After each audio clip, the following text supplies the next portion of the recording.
بسم الله والحمد لله والصلاة والسلام على أشرف خلق الله محمد بن عبد الله صلى الله عليه وآله وصحبه وسلم تسليما كثيرا أما بعد. On a lu cette sourate Al-Ankabut et j'aimerais évoquer deux choses autour de cette sourate, son début et sa fin. Son début et sa fin. Le début de la sourate, Allah subhanahu wa ta'ala commence par Alif Lam Mim ahasiba an-nas an yutraku an yaqulu amanna wa hum la yuftanun. Alif Lam Mim. Est-ce que les gens auraient-ils osé penser que nous allons les laisser prétendre en disant nous croyons sans les mettre à l'épreuve? Est-ce que les gens ils ont pensé juste qu'ils vont dire j'ai la foi et puis c'est bon, cette foi-là elle ne va pas être mise à l'épreuve? Allah subhanahu wa ta'ala dit وَلَقَدْ فَتَنَّ الَّذِينَ مِنْ قَبْلِهِمْ فَلَيَعْلَمَنَّ اللَّهُ الَّذِينَ صَدَقُوا وَلَيَعْلَمَنَّ الْكَاذِبِينَ. Certes, nous avons éprouvé ceux qui ont vécu avant eux. Ainsi, afin qu'Allah mette en évidence qui sont ceux qui disent la vérité et qui sont ceux qui mentent. Qui sont ceux qui sont des vrais prétendants à la foi. Ils ont la foi en Allah subhanahu wa ta'ala. Ils témoignent de leur foi فِي الْعُسْرِ وَالْيُسْرِ, en toute situation. فِي النِّعْمَةِ وَالْبَلَاءِ مَا بَيْنَ الصَّبْرِ وَالشُّكْرِ. Ils témoignent de leur foi dans la difficulté et dans l'aisance, dans les faveurs et dans l'épreuve. Ils témoignent de leur foi en l'élevant sur la patience et la reconnaissance. فِي الْإِبْتِلَاءِ يَصْبِرُونَ وَفِي النِّعْمَةِ يَشْكُرُونَ. En temps d'épreuve, ils patientent et en temps d'aisance, ils se montrent reconnaissants vis-à-vis d'Allah subhanahu wa ta'ala. Les faveurs qu'Allah leur a accordées ne les trompent pas et ne les font pas oublier Allah subhanahu wa ta'ala. Ensuite, Allah subhanahu wa ta'ala dit أَمْ حَسِبَ الَّذِينَ يَعْمَلُونَ السَّيِّئَاتِ أَنْ يَسْبِقُونَ سَاءَ مَا يَحْكُمُونَ. Ou bien ceux qui commettent des méfaits, oseraient-ils penser qu'ils peuvent nous échapper? Est-ce que ceux qui commettent des méfaits, qui désobéissent à Allah délibérément, est-ce qu'ils pensent qu'ils peuvent échapper à Allah subhanahu wa ta'ala? Viendra un jour où ils diront Aïna al-mafar, où est le point de sortie? Où est l'issue? Il n'y a plus de sortie, il n'y a plus d'issue, plus de secoureur. La wali wa la nasir. Il n'y a plus d'allié, plus de secoureur qui peut te secourir d'Allah subhanahu wa ta'ala. Allah subhanahu wa ta'ala dit comme est mauvais leur jugement. Sa'a ma yahkumun. Man kana yarju liqa Allah fa inna ajala Allah la'at wa huwa as-sami'ul 'alim. En opposé, Allah azza wa jalla dit quiconque espère rencontrer Allah, qu'il sache que le terme fixé par Allah va certainement venir. Allah a promis et sa promesse est vérité. Chaque âme, sa qiyama, elle commencera عند الموت. القيامة تقوم قيامة كل أحد عندما تخرج روحه. هذه قيامة الأفراد. أما القيامة الكبرى للبشرية فبانتهاء هذا العالم. La fin et la qiyama pour chaque être humain, elle commence quand il voit l'ange de la mort. Il rentre dans le qiyama. Il commence à voir le voile du mensonge du dunya, il est levé. Il voit la vérité. Il voit la vérité à toute vue. فَبَصَرُكَ الْيَوْمَ حَدِيدٌ. Ton regard, il est perçant aujourd'hui. Ton regard, il est perçant aujourd'hui. أيها الإخوة, Allah subhanahu wa ta'ala, dans ce verset-là, nous évoque et nous rappelle. Il dit فَمَنْ كَانَ يَرْجُو لِقَاءَ اللَّهِ فَإِنَّ أَجَلَ اللَّهِ لَآتٍ وَهُوَ السَّمِيعُ الْعَلِيمُ. Quant à celui qui espère la rencontre avec Allah, qu'il sache que le terme fixé par Allah va venir. Et Allah azza wa jalla, il est as-sami' yasma' ma taqulun wa huwa alim ya'lamu ma fi sudurikum fi suduril alamin. Il est loyant, celui qui entend tout ce qui est dit, et tout ce qui est dit ce sera recensé. Ma yalfidhu min qawl illa ladayhi raqibun atid. L'homme ne dit pas une parole si ce n'est qu'un ange s'empresse de la noter. Le prophète sallallahu alayhi wa sallam a évoqué à Mu'adh après lui avoir évoqué les plus grands actes de l'islam. Il lui dit afa ukhbiruka bimilaki dhalika kulli kuffa alayka hadha. Il lui a dit ne veux-tu pas que je t'informe au Mu'adh de l'apogée de tout ce que je viens de t'évoquer? Il a dit retiens celle-là, retiens ta langue. Ayyuha al-ikhwa, Allah azza wa jalla, lorsqu'il te dit qu'il est sami', Ceci te pousse à avoir la foi. أنه يسمع وله صفة السمع جل جلاله. إذا عرفت أن الله السميع ويسمع وله صفة السمع فانتبه عما تقول. فانتبه عما تقول لأن الله يسمع. Lorsque tu es convaincu qu'Allah Azza wa Jalla est voyant, il entend tout, et que Allah subhanahu wa ta'ala a l'attribut de l'ouïe, sache qu'Allah Azza wa Jalla entend toutes choses, donc fais attention à ce que tu dis.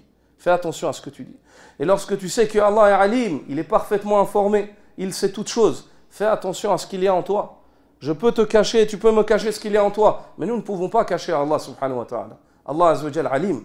Allah tabarak wa ta'ala ya'lamu kha'inat al-a'yun wa ma tukhfi as-sudur. Allah subhanahu wa ta'ala connaît la traîtrise qui se cache derrière les yeux, ainsi que ce que renferment les poitrines.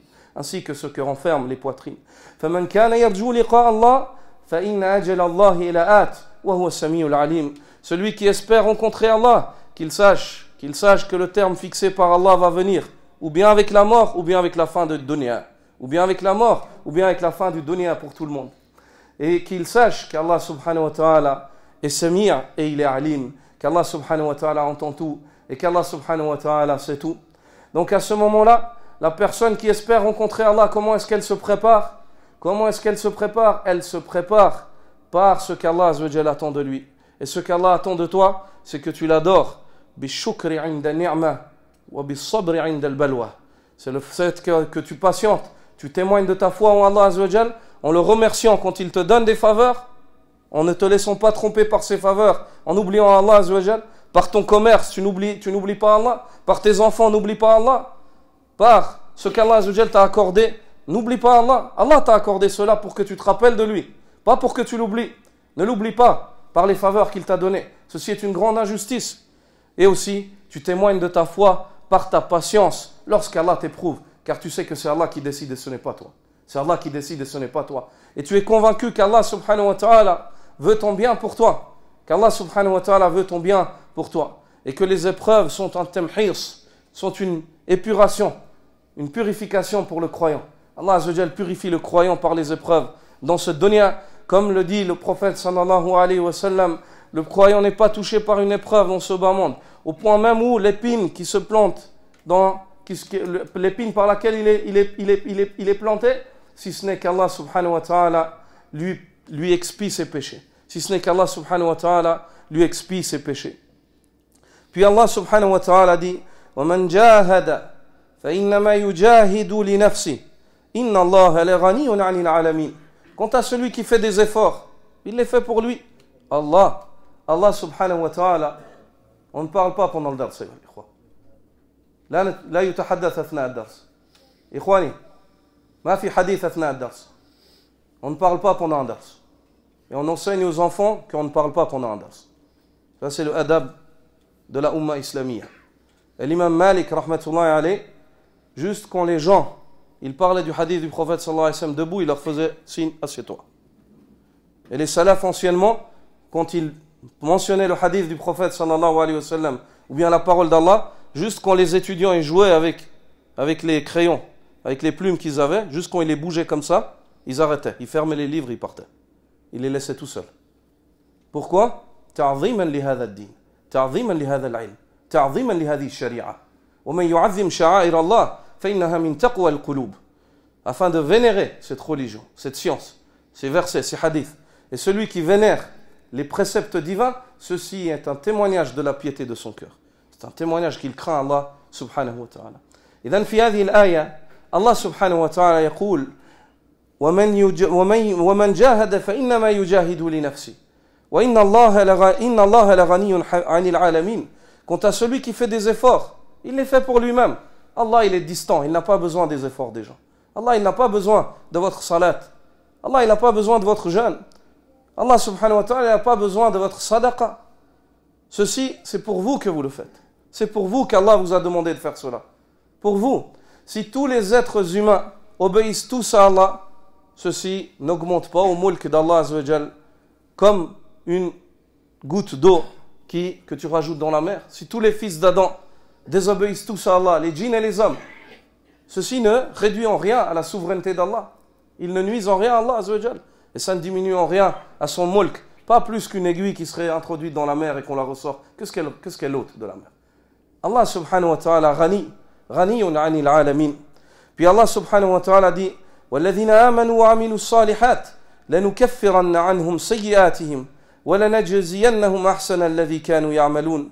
Et quant à ceux qui croient et font des bonnes œuvres, لاحظوا يذكر الإيمان والأعمال الصالحة. الأعمال تأتي معطوفة على الإيمان لأنها من الإيمان عند أهل السنة والجماعة. Allah subhanahu wa ta'ala évoque ici dans ce verset la foi et les bonnes œuvres. Ne dis pas juste j'ai la foi, œuvre, témoigne de ta foi par les actes. J'ai la foi, je crois. Tu fais la salat? Non, je ne veux pas prier. Tu donnes la zakat? Je ne veux pas faire la zakat. أين إيمانك يا عبد الله؟ كيف أنت تثبت لنا تثبت إيمانك أمام الله عز وجل؟ Comment tu confirmes ta foi devant Allah subhanahu wa ta'ala alors que tu ne veux pas œuvrer? والذين آمنوا وعملوا الصالحات. Allah azza wa jal évoque dans le Coran toujours la foi et les œuvres ensemble. Ensemble. Ceux qui ont la foi et font des bonnes œuvres, لنكفرن عنهم سيئاتهم. Nous allons expier leurs péchés, nous effacerons leurs méfaits. وَلَنَجْزِيَنَّهُمْ أَحْسَنَ الَّذِي كَانُوا يَعْمَلُونَ. Et nous allons les rétribuer, nous les rétribuerons de la meilleure récompense pour ce qu'ils auront accompli. أحسن الذي كانوا يعملون أي أحسن جزء في عملك. قالوا بعض الأهل العلم أحسن جزء في عملك الله عز وجل يجزيك حسب هذه الدرجة. مثلا في صلاتك أحسن جزء في صلاتك الله عز وجل يكتب لك أجر الصلاة حسب هذا الجزء. أحسن الذي كانوا يعملون. Certains parmi les savants commentent cette partie lorsqu'Allah Azza wa Jal évoque dans le Coran nous les rétribuerons de la meilleure manière par laquelle ils œuvrent. Ils disent Allah te donnera la récompense de ta prière selon la meilleure partie de celle-ci. Allah te donnera la récompense de ta prière selon la meilleure partie de celle-ci. Quelle rahma, quelle miséricorde. Allah te donnera la récompense de ton ramadan si tu le termines correctement selon la meilleure partie de celui-ci auprès d'Allah subhanahu wa ta'ala. Ta journée de jeûne selon la meilleure partie de celle-ci. Rahmatan min Allah azza wa jal. C'est une miséricorde de la part d'Allah subhanahu wa ta'ala. Ensuite, Allah subhanahu wa ta'ala te détaille parmi les œuvres les meilleures des œuvres après la ibada d'Allah azza wa jal. وَوَصَّيْنَا الْإِنسَانَ بِوَالِدَيْهِ حُسْنًا. Tu veux rencontrer Allah? تريد لقاء الله فإن أجل الله لآت. تريد أن تجاهد من يجاهد لنفسه الله غني عن العالمين. تريد أن تثبت إيمانك وتعمل صالحا بعد عبادة الله ووصينا الإنسان بوالديه حسنا. Nous avons enjoint à l'homme de bien traiter ses pères et mères. Nous lui avons recommandé de bien traiter ses pères et mères. Tu veux préserver ta foi, tu veux qu'Allah t'aime, traite bien tes parents. Traite bien tes parents. بوالديه حسنا وإن جاهداك. Regarde, et ici Allah Azza wa Jal te donne un exemple dans des conditions les plus difficiles. Allah t'enjoint de bien traiter tes parents. Même dans quelles conditions? وَإِنْ جَاهَدَاكَ لِتُشْرِكَ بِي مَا لَيْسَ لَكَ بِهِ عِلْمٌ فَلَا تُطِعْهُمَا وَصَاحِبْهُمَا فِي الدُّنْيا مَعْرُوفًا وَاتَّبِعْ فَلَا تُطِعْهُمَا إِلَيَّ مَرْجِعُكُمْ فَأُنَبِّئُكُمْ بِمَا كُنْتُمْ تَعْمَلُونَ. Il dit même traite bien, nous avons enjoint à l'homme de bien traiter ses parents. Et ceci, même si cela te force à me donner un associé. Même s'ils te disent, tu dois te prosterner à cette statue. Même si tes parents ils te disent, tu dois devenir juif ou chrétien, ou bien te prosterner à cette statue, ou bien tu dois commettre ceci, Allah te demande de bien les traiter. Mais par contre, il t'interdit de leur obéir.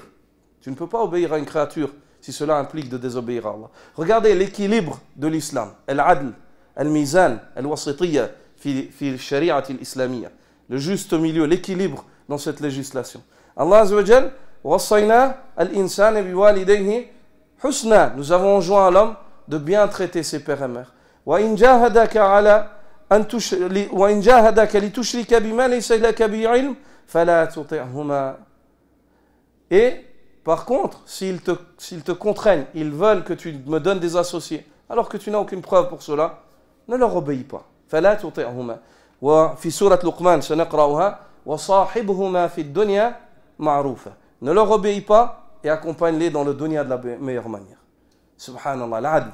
C'est-à-dire, comporte-toi bien avec eux. S'ils te demandent de désobéir à Allah, ne leur obéis pas, mais comporte-toi bien avec eux. Accompagne-les dans ce dunya de la meilleure des manières. Allah subhanahu wa ta'ala te rappelle afin que le fait que si tes parents te demandent de commettre un péché ceci ne te donne pas le droit d'être mauvais et d'être dur avec eux ou méchant. Absolument pas. Tu ne leur obéis pas tout en ayant un bon comportement avec eux. Tu ne leur obéis pas tout en ayant un bon comportement avec eux. Puis Allah subhanahu wa ta'ala réitère وَالَّذِينَ آمَنُوا وَعَمِلُوا الصَّالِحَاتِ لَنُدْخِلَنَّهُمْ فِي الصَّالِحِينَ. Quant à ceux qui ont la foi et font des bonnes œuvres, nous allons les faire rentrer, nous les ferons rentrer parmi les gens du bien. Ils seront parmi les gens du bien, parmi النبيين والصديقين والشهداء والصالحين وحسن أولئك رفيقا. Ils seront avec les prophètes, les véridiques, les martyrs et les vertueux. Quelle bonne compagnie que ceux-là. Ceux qui font des bonnes œuvres et ont la foi, ils seront avec ces gens-là ici-bas, hein, et ils seront avec ces gens-là dans l'au-delà. Quant à la fin de la sourate, Ayyuha al-Ikhwa, Allah subhanahu wa ta'ala clôt cette sourate par un verset qui te rappelle de nouveau ce qu'il t'a évoqué au début de la sourate. Il dit وَالَّذِينَ جَاهَدُوا فِينَا لَنَهْدِيَنَّهُمْ سُبُلَنَا وَإِنَّ اللَّهَ لَمَعَ الْمُحْسِنِينَ. Quant à ceux qui font des efforts à la recherche de notre agrément, nous les orienterons constamment dans nos voies. Et Allah est très certainement avec les bienfaisants. Les bienfaisants, ce sont ceux qui sont bienfaisants avec Allah, bienfaisants avec les créatures d'Allah, que ce qu'ils font comme bien, ils le font parce qu'ils ont la foi et parce qu'ils espèrent être rétribués par Allah. Ils espèrent le jour où ils rencontrent Allah subhanahu wa ta'ala. Les bienfaisants, ce sont ceux qui patientent lorsqu'Allah les éprouve et ce sont ceux qui sont reconnaissants lorsqu'Allah leur accorde des faveurs. Ceux-là, Allah subhanahu wa ta'ala leur promet de les guider constamment. Et dans ce verset-là, ce qu'il est intéressant de noter, c'est qu'Allah azza wa jal dit وَالَّذِينَ جَاهَدُوا فِينَا لَنَهْدِيَنَّهُمْ سُبُلَنَا. Quant à ceux qui luttent à la recherche de notre agrément, nous allons les guider dans nos subul, dans les voies. جاءت بصيغة الجمع يعني وإن كان السبيل سبيل الله واحد الصراط المستقيم ما في اثنين. Le droit chemin, il est un, il n'y en a pas deux. Mais ici, Allah subhanahu wa ta'ala dit وَالَّذِينَ جَاهَدُوا فِينَا لَنَهْدِيَنَّهُمْ سُبُلَنَا. Quelle est la différence? Ça veut dire هذه الآية تدل على تعدد طرق الخير منها الصدقة ومنها طلب العلم ومنها الدعوة بر الوالدين. الحمد لله قد من الله على المؤمنين ووفر لهم سبل الخير وسبل نيل رضاه تبارك وتعالى وكلها من الصراط المستقيم الذي حدوده العلم النافع والعمل الصالح. Allah subhanahu wa ta'ala ici évoque les voies au pluriel, alors que la voie d'Allah elle est une seule, le chemin d'Allah il est un seul. قل هذه سبيلي أدعو إلى الله على بصيرة. Ça c'est ma voie. Ça c'est ma voie. J'appelle à Allah avec la clairvoyance. Ihdina as-sirat al-mustaqim. Guide-nous sur le droit chemin. Il y a un seul chemin qui conduit à Allah. Ce chemin, c'est un seul chemin. Mais dans ce chemin, il y a plusieurs voies. Il y a la voie de la sadaqa. Il y a la voie de la prière de nuit. Il y a la voie de la bonté envers les parents. La voie de s'occuper de l'orphelin. La voie de l'étude du savoir. Il y a la voie de répandre le savoir. La voie du respect des personnes âgées. La voie de la miséricorde avec les enfants. La voie d'enlever une chose de la route. Alhamdulillah. Subul al-khayr, kathira fi dinina, alhamdulillah. Les voies du khayr, elles sont beaucoup dans notre religion. C'est pour cela qu'Allah azza wa jal dit, ceux qui luttent à la recherche de notre agrément, ils ont des solutions. Nous allons toujours leur trouver une voie. Et l'autre commentaire de ce verset-là, لَنَهْدِيَنَّهُمْ سُبُلَنَا, c'est chaque fois qu'ils s'exposent à une voie d'égarement, Allah azza wa jal yu'tihim sabil lil-'awda إلى الصراط وللبقاء والثبات عليه إلى يوم يلقونه تبارك وتعالى. La deuxième interprétation, c'est que Allah subhanahu wa ta'ala, à chaque fois qu'il y a une voie d'égarement qui se propose à eux, Allah azza wa jal leur donne une voie pour qu'ils restent sur le sirat, pour autant qu'ils luttent à la recherche de l'agrément d'Allah subhanahu wa ta'ala. Subhanaka wa bihamdik, ashhadu an la ilaha illa ant, astaghfiruka wa atubu ilayk.